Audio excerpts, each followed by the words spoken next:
네, 잠시 후 국회 대검찰청 국감에 윤석열 검찰총장이 출석합니다. 라임 옵티머스 사태가 검찰 비위 의혹으로 번지는 가운데 윤 총장이 어떤 발언을 할지 관심이 쏠리고 있습니다. 박진영 민주당 상근부대변인 조청래 전 국민의힘 여의도연구원 부원장과 함께 관련 소식들 짚어보겠습니다. 어서 오십시오. 안녕하세요. 안녕하십니까. 네, 10시가 되면 법사위 국감이 시작될 텐데요. 대검찰청에 대한 국감이 오늘 예정돼 있습니다. 대검찰청이니까 윤석열 검찰총장이 출석하게 될 텐데 네.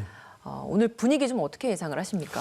지금 이 수사지휘권이 발동이 된 상황이기 때문에 윤석열 청장이 그 수사에 대한 본인의 사적인 견해라든가 이런 것들은 아마 밝힐 수가 없을 겁니다. 예.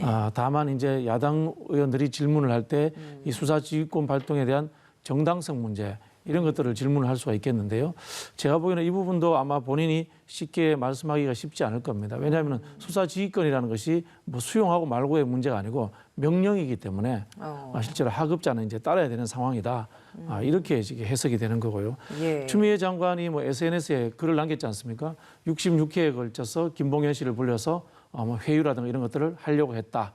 만약 이것이 사실이라면은 대검 입장에서 할 말이 전혀 없는 상황이 되는 거죠.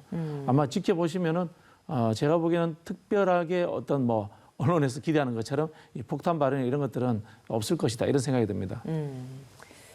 윤석열 총장이 어떤 입장을 내놓을 것인가에 대해서 크게 개인의 사견을 내놓을 수는 없을 것이다라는 이야기를 해주셨는데 그러면 부원장께서는 어떻게 좀 예상을 하십니까? 수사지휘권 자체에 대해서는 윤석열 총장이 뭐 별다른 이견을 내놓기는 저도 힘들 거라고 봅니다. 다만 지금 요번에 강기정 전 정무수석 5천만 원 수수건이 나왔을 때는 법무부가 가만히 있다가 야당 소속 그 전 검사장 변호사 그다음에 검사 향응 문제가 나오고 난 뒤에 법무부가 정말 정광석화처럼 대응을 지금 하고 있는 것이고 72년 헌정사상 지금 네 번째 수사지휘권을 발동을 하신 건데요. 네. 추미애 장관이 3번 하셨습니다. 이게 이제 보면 정치인 출신의 장관이 검찰에 대한 수사지휘권을 정치적 수단으로 쓰고 있는 것 같아서 매우 씁쓸해하고요. 그나마 그 3번 다 사기로 구속돼 있는 분들의 일방적 폭로에 기반해서 간 겁니다. 이거는 정말 옳지 못한 거거든요. 그러니까 제가 볼 때는 3번의 수사지휘권 발동을 통해서 추미애 장관의 정치적 의도가 다 드러났다. 저는 이렇게 보기 때문에. 추미애 장관의 수사지휘권은 2번 발동된 거죠. 수사지휘권 3번째입니다. 3번째고 검찰총장의 지휘권을 박탈한 게 2번째고요. 한명숙 전 총리 사건, 그다음 채널A 사건, 요번까지 수사지휘권 발동이 3번째입니다. 그래서 우리 지금 헌정사상 4번째로 제가 알고 있거든요. 추미애 장관이 취임하고 나서 가장 먼저 수사지휘권 발동된 것이 그 검언 유착과 관련된 그 부분이었고. 예, 한명숙 전 총리 위정교 사건과 관련돼서 중앙지검 인권팀에서 감찰하지 말고 대검에서 하라는 지휘권을 그때 내렸습니다. 그게 첫 번째였고요. 두 번째는 한동훈 검사장과 관련된 채널A 사건 때 수사지휘권을 내리면서 검찰총장을 제끼고 수사보고하지 말아라고 해서 검찰총장의 수사 관할권을 박탈한 거고요. 이번에도 수사지휘권을 발동하면서 검찰총장을 빼라라고 보고선상에서 빼라라고 한 거거든요. 예. 그래서 총 4번째입니다. 제가 알고 있기로는 4번째인데 어찌됐든 이 과정을 통해서 추미애 장관의 정치적 의도나 노림수는 대충 다 드러났기 때문에 오늘 윤석열 검찰총장이 원칙적이고 원론적인 의미에서의 입장을 개진하더라도 이게 언론이나 정치권에서 볼 때는 상당한 충돌로 비춰질 거다. 저는 이렇게 생각합니다. 예. 저는 그 헌정사상 몇 번째 이야기 들을 때마다 사실 솔직히 좀 실소하는데요. 그게 우리나라 검찰이 무소불위의 권한을 누렸다는 뜻이기도 하고요. 예. 한편으로는 과거에 정권의 시녀였다는 뜻이기도 합니다. 정권의 말을 잘 들었기 때문에 이 수사지휘권을 뭐 특별히 발동할 일도 없었던 거고요. 한편으로 보면은 검찰이 무소불위의 권력을 누렸기 때문에 우리가 검찰이 왜 지휘를 받아? 이렇게 의심하는 겁니다. 행안부 장관이 경찰청장에게 지휘하면 당연한 거 아닙니까? 우리는 당연한 상황으로 지금 검찰개혁의 상황으로 현재 가고 있는 겁니다. 우리 과거 정부 한번 보십시오. 우병우 민정수석이 약관의 나이에 검찰을 뒤에서 주물렀습니다. 그런 검찰이 지금 장관에게도 대들고 청와대를 수사하겠다고도 합니다. 이거 사실은 검찰이 중립화되고 지금 민주화되어가는 과정 아닌가요? 저는 이렇게 보는 정상적으로 되어가는 과정으로 보는 시각이 오히려 맞다 이런 생각이 듭니다. 네. 예. 지금 저희가 법사위 국정감사장 모습을 생중계 화면으로 좀 보여드리고 있습니다. 아직 국회의원들이 다 자리에 배석하지 않은 상황이라서 10시로 예정된 국정감사는 아직 시작이 되지 않은 상황인데요. 잠시 후에 시작이 되면 저희가 바로 생중계를 해드리도록 하겠습니다.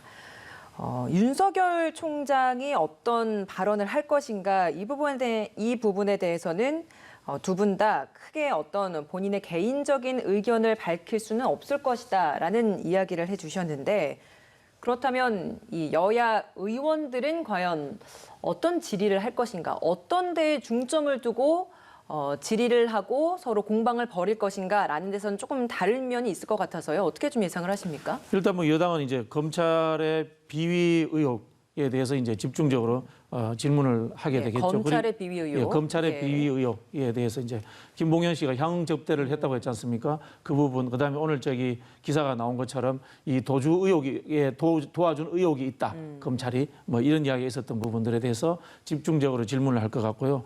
야당은 어쨌든 간에 이제 이 지휘권 발동에 대해서 그것이 정당한가 뭐 그런 이야기를 할 것 같습니다. 그 라임 사건만 보더라도 지금 저기 공개적으로 밝혀진 정치인이 더불어민주당 혹은 집권 세력 측의 6명, 지금 국민의힘 쪽으로 해서 이름이 거론되고 있는 사람이 한 사람입니다.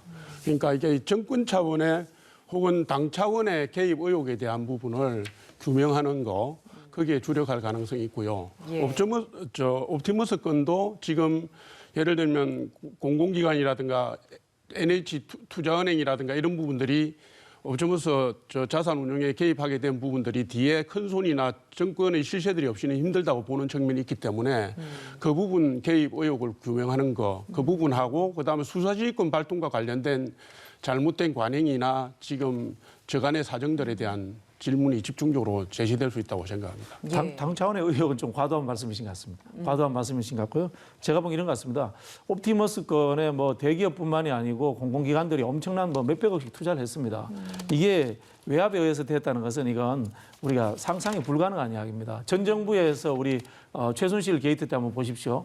대통령이 개입되어 있는데도 대기업이 몇십억 내는 것도 서로 도망다니려고 하고 회피하다가 억지로 내는 상황입니다. 그런데 지금 이런 세상에서 이 민주화된 세상에서 대기업들이 압력에 의해서 몇백억을 투자를 했다. 제가 보기엔 이게 아닙니다. 결국은 이 부분들은 대기업이 솔깃할 만한 어떤 투자 성과에 대한 것들에 대한 사기 형성이 잘 돼 있던 거예요.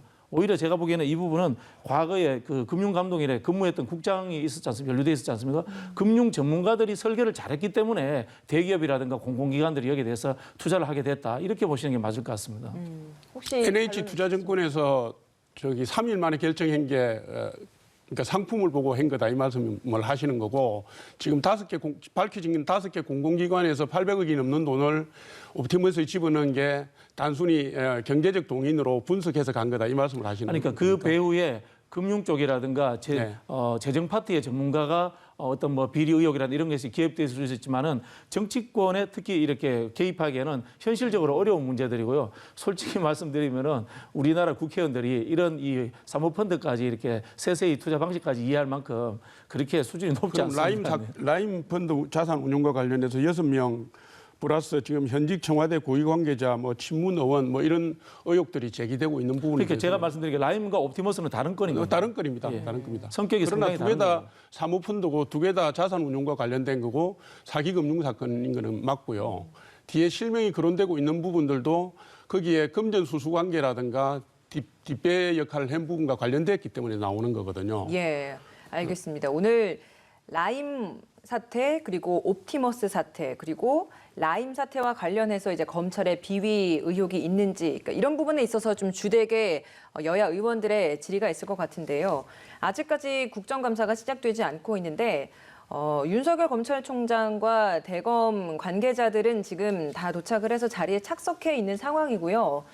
화면을 보면 여당 의원들, 그러니까 좌측이 여당 의원들이 앉아 있고 우측이 야당 측이 앉을 건데 보면 뭐 김진애 의원 같은 그러니까 다른 야당 의원들은 좀 착석을 되어 있는데 국민의힘 측 의원들이 아직까지 좀 도착을 하지 않은 것 같다라는 생각이 듭니다.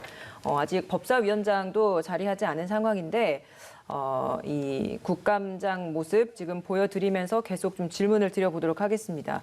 오늘 대검찰청 국정감사가 있기 바로 하루 전에 김봉현 전 회장이 2차 폭로를 했습니다. 검찰이 원하는 결론을 내려놓고 정해진 방향대로 수사를 진행했다. 뭐 이런 것이었는 이 주요 핵심 내용이었는데 첫 입장문 공개 후에 대검 국감 바로 하루 전에 이렇게 2차 폭로가 나왔다는 점 어떤 의미가 있겠습니까? 그렇죠. 뭐 김봉현 씨도 자신의 이래 죄를 낮추려고 하는 뭐 의도가 있겠죠. 뭐 김봉현 씨를 절대 뭐 의인이나 이런 사람으로 할 수는 없는 거고요. 근데 김봉현 씨가 밝힌 내용 중에 한두 가지가 어쨌든 간에 사실로서 이렇게 드러났지 않습니까? 예. 접대 향응 문제, 그다음에 야당 정치인에 대한 수사가 늦춰졌던 문제 이런 부분들이 이제 사실로 드러났기 때문에 1%의 의혹이 있더라도 사실은 이것을 수사하는 것이 제대로 수사하는 것이 이 검찰로서 맞는 일이고 또 여기에 대해서 윤석열 총장이 1%라도 개입됐을 가능성이 있다고 하면은 배제할 수도 있다는 것이 수사지휘권 발동의 원인이라고 보시면 됩니다. 알겠습니다. 초반에 유상범 국민의힘 의원이 질의를 했습니다. 바로 이제 윤석열 검찰총장에 대한 의견을 물었는데 어제 있었던 SNS 글, 추미애 장관의 그 글에 대해서 윤석열 검찰총장에 대한 의견을 들었습니다. 다소 좀 구체적으로 본인의 입장을 명확하게 밝힌 것 같거든요. 어떻게 들으셨습니까? 뭐 인사 이야기까지 하셨는데요. 예. 뭐 인사 이야기까지 밝히는 것은 좀 과했다라는 생각이 들고요. 인사 문제가 법과 규칙이 어긋났다면 사실은 직권남용에 해당되는 부분이기 때문에 그렇게 소를 제기했어야죠. 실제로 보면은 그런 부분은 아니고요. 과거에 있었던 인사 관례와 달랐다라는 이야기를 한 겁니다. 윤석열 총장은 이제 그런 부분이 그 과거의 관례가 과연 검찰에 의해서 역으로 법무부가 이렇게 뭐라고 합니까 인사를 승인해주는 수준으로 됐던 게 정당했던가 이 부분에 대해서는 우리가 좀 되새겨봐야 될 문제다 이런 생각이 들고요.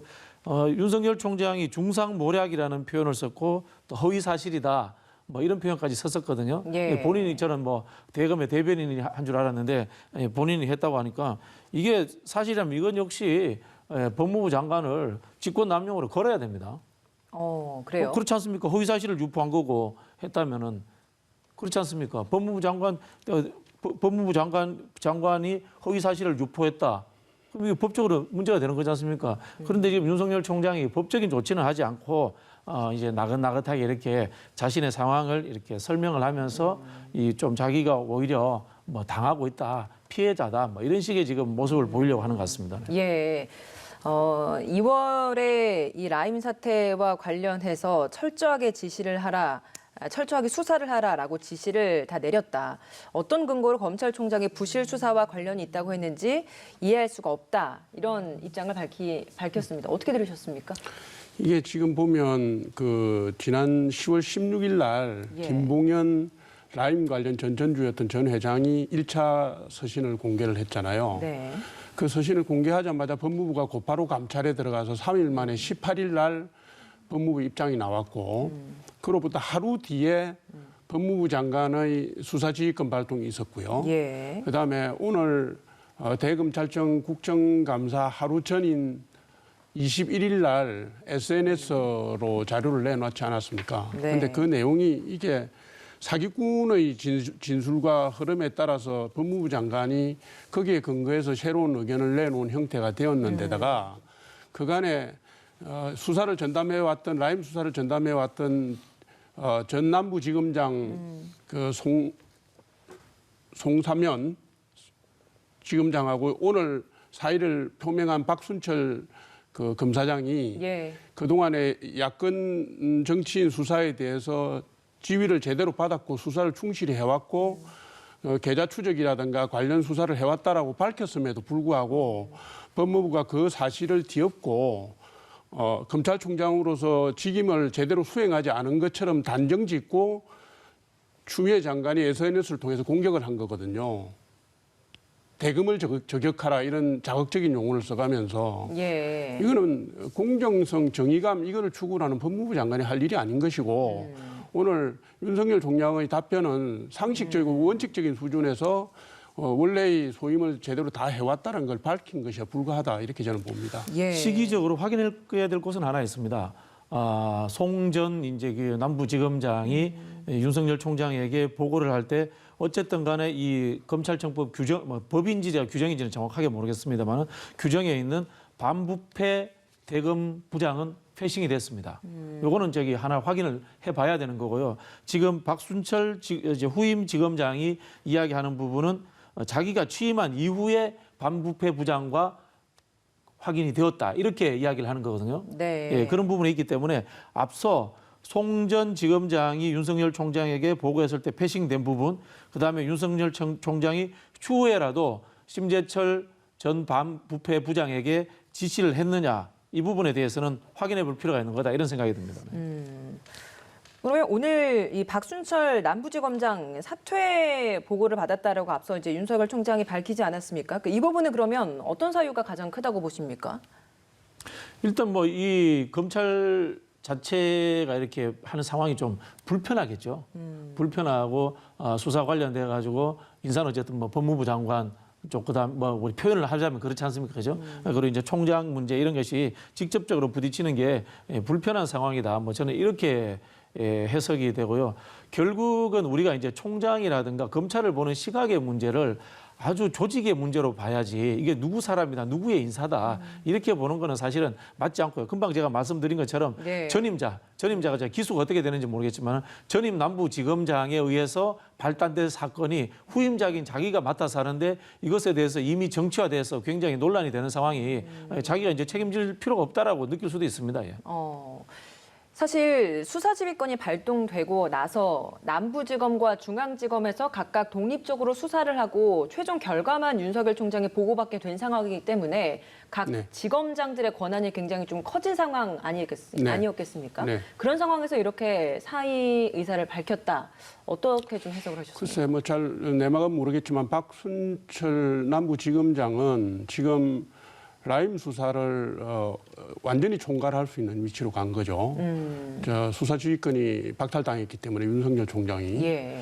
근데 이제 박순철 남부지검장은 영전에서 지금 남부지검으로 가기 전에 의정부 지검에 있을 때 그 윤석열 총장의 장모인 최모 씨 요양병원 관련 그 건으로 기소를 했던 검사여서 언론에는 추미애 장관 쪽 친여 성향의 검사로 알려진 분이었습니다. 그런데 그분이 이제 남부지검장으로 영전해 오고 난 뒤에 야당 정치인 수사와 관련해서 그간에 내놓은 입장은 검찰총장에게 보고가 다 됐고 야당 정치인 수사에 대한 검찰총장 예외 없이 성역 없이 하라는 지휘를 받았다는 입장을 밝힘을 해가지고 정치적인 성향상의 문제는 조금 약간 난감한 처지에 놓였을 거라고 봅니다. 예. 조금 전에 우리 박 대변인, 부대변인께서 말씀하셨지만 검사의 활동이나 행적을 정치 성향으로 나누는 것 자체는 저는 패단이라고 봐요. 네. 그런데 아까 말씀하신 것 중에 남부지검은 대형 경제 수사가 많기 때문에 검찰총장에게 2주에 한 번씩 지검장이 직보를 해왔던 관행이 있었고 그리고 라임 사건은 작년 11월부터 해서 내사 단계에 있었기 때문에 내사 단계에 있는 사건을 반부패 부장이나 이 부분 정식 라인을 통해서 공유를 해야 되느냐 마느냐의 문제는 검찰 내부에서도 논란이 있는 사항이거든요. 예. 어쨌든 그런저런 논란 끝에 심리적 부담을 느껴설 수 있겠다 이런 생각을 합니다. 예.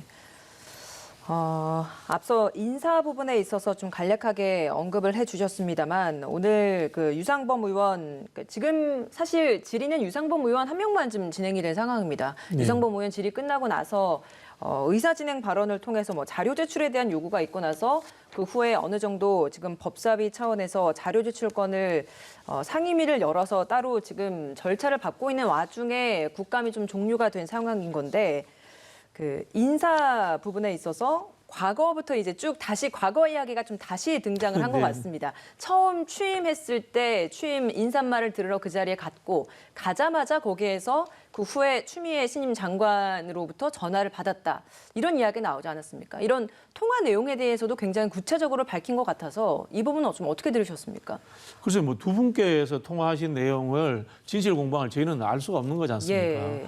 저는 뭐 이 국감장에서 저런 말씀하시는 거 보고 아 참 그 우리나라 검찰청장도 그렇게 대단하진 않구나 뭐 그런 생각이 들었습니다. 이게 규정과 규칙에 의한 것들만 말씀을 하시는 게 맞죠. 그 규칙에 대해서 이제 통상은 그래 왔는데 그때와 평소와는 다른 지시가 왔었다 이런 부분에 대한 이야기를 하는 것 아니었겠습니까? 그렇죠. 이제 이분의 이야기는 제가 자꾸 말씀드립니다만 윤석열 총장이 내가 법무부 장관을 비판할 때는 법과 규칙 그리고 이 운영 세칙이라는 게 또 있습니다. 이런 것들이 어떻게 잘못됐다 이렇게 비판한 내용은 지금 전혀 없습니다. 예, 관례와 다르게 말씀을 했다. 뭐 어떻게 보면 자기를 왔다 갔다 시켰다. 뭐 이런 식의 수준의 이야기지 않습니까? 이것은 제가 봤을 때 현재 진행되는 상황에 맞지 않는 아주 감정적인 비판으로 흐를 수 있다. 그렇게 생각이 듭니다. 예. 검찰청법 제8조에 그 법무부 장관의 수사지휘권 요건을 제한해 놓은 취지가 검찰의 자율성과 독립성을 보장하기 위한 거 아니겠습니까? 아까 처음에 검찰 지휘권을 자주 발동하는 것 자체가 민주화된 사회라고 말씀하셨는데 그거는 제가 아는 거하고는 전혀 다르고요. 일본이든지 미국, 독일이든지 우리나라가 법 체계를 벤치마킹한 다른 나라의 법 제도 하에서도 수사지휘권 발동은 매우 제한적으로 사용되고 있는 거거든요. 예. 그러니까 검찰의 자율성과 독립성이라는 측면에서 볼 때 인사권 자체도 그렇습니다. 추미애 장관이 장관 되시고 난 뒤에 지금 인사를 4번이나 하셨는데 이거는 뭐 검찰 조직 전체를 흔들어 놓은 거고 수사 중인 상황도 뭐 일관성을 가질 수 없게 만들어 놓은 거거든요. 예. 아까 윤석열 검찰총장의 얘기는 관례와 관행상 말하자면 법무부 장관의 제청을 받는 그런 게 우리나라의 지금 검찰과 법무부의 관계로 있어져 왔는데 이 부분을 취임 이후에 곧바로 흔들었다는 취지로 얘기하신 것이고 예. 그것이 제가 볼 때는 검찰 독립성과 자율성을 침해한 사례라고 보는 겁니다. 이건 법률적인 확인이 필요한데요. 실제로 제가 아는 바로 이제 이 독일이라든가 일본 같은 그 선진국 내각제 국가들은 검찰이 법원 소송입니다. 그렇기 때문에 이 수사지휘권 문제가 있는 거고요. 미국은 당연히 아시겠지만 검찰청 자체가 법무부입니다. 이 꼴이 되어 있는 상황이기 때문에 한국의 사례하고는 상당히 다를 수 있습니다. 네. 예. 지금 뭐 국정감사가 다시 시작되는 것 같습니다. 지금 현장으로 가서 대검찰청 국정감사 모습을 잠시 화면이 좀 끊긴 것 같고요. 저희가 그 현장 다시 열리는 대로 좀 들어가 보도록 하겠습니다. 지금 이렇게 국정감사가 잠시 정회가 된 상황은 부패 방지와 관련된 검찰의 수사에 있어서 예규를 공개해달라. 그게 지금 검찰 내부에서는 어렵다. 그러니까 이런 의견 충돌이 있어서 이런 상황이 좀 생긴 건데 이 부분에 있어서는 왜 공개가 어렵다라고 검찰에서는 이야기를 하고 있는 겁니까? 제가 아까 말씀드린 것처럼 이제 그 반부패 부장을 패싱한 부분들이 이제 규정이 있는 건가, 뭐 이런 것일 수도 있고요. 대부분의 이제 정부 기관들은 법률 규칙 하에 또 내부 그 규정을 가지고 있습니다. 예. 이런 부분들에 의해서 진행이 되는데 이런 부분들이 노출이 됐을 때는 이 흔히 하는 이제 조직에 이 분란이 생길 수도 있는 거고요. 또 그것과 관련해서 특히 여기는 이제 수사를 하는 이 부처지 않습니까? 부처다 보니까 그런 수사에 관련되는 것들이 혼돈되어 나올 수도 있다. 뭐 이런 뭐 우려가 아닌가 싶습니다. 네. 예.